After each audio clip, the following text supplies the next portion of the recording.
រដ្ឋបាលរាជធានីភ្នំពេញត្រៀមសាងសង់បន្ទប់ទឹកសាធារណៈជិត40បន្ទប់ទឹកបន្ថែមទៀតនៅផ្លូវថ្មើរជើង Walk Street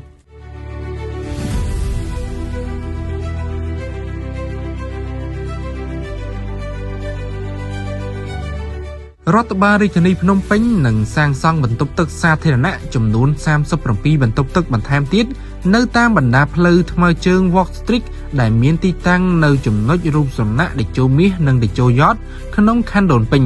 គម្រោងនេះធ្វើឡើងបន្ទាប់ពីផ្លូវថ្មើរជើងដ៏ពេញនិយមមួយនេះបានជាប់ចំណាត់ថ្នាក់លេខ2លើពិភពលោកក្នុងនាមជាទីក្រុងប្រជុំដោយភាពរីករាយនៅពេលរាត្រីការសម្រេចចិត្តសាងសង់បន្ទប់ទឹកបន្ថែមនេះគឺធ្វើតាមការណែនាំរបស់អាដាមឃុងស្រេងអភិបាលនៃគណៈអភិបាលរាជធានីភ្នំពេញ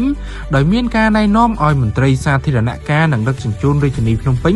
ជាអ្នកអនុវត្តគម្រោងនេះបន្ទប់ទឹកសាធារណៈទាំង37បន្ទប់ទឹកនោះរួមមានបន្ទប់ទឹកបុរសចំនួន22និងបន្ទប់ទឹកស្ត្រីមានចំនួន14បន្ទប់និងសម្រាប់បន្ទប់ទឹកជនពិការមាន1បន្ទប់ទន្ទឹមនឹងនេះរដ្ឋបាលរាជធានីភ្នំពេញក៏គ្រោងនឹងជួសជុលច្រាំងទន្លេមួយផ្នែកប្រវែង172ម៉ែត្រនិងជម្រាលប្រវែង22ម៉ែត្រផងដែរគម្រោងជួសជុលច្រាំងទន្លេនេះគ្រោងនឹងបញ្ចប់ក្នុងរយៈពេល1ខែគណៈការសាងសង់បន្ទប់ទឹកនឹងចំណាយរយៈពេល3ខែ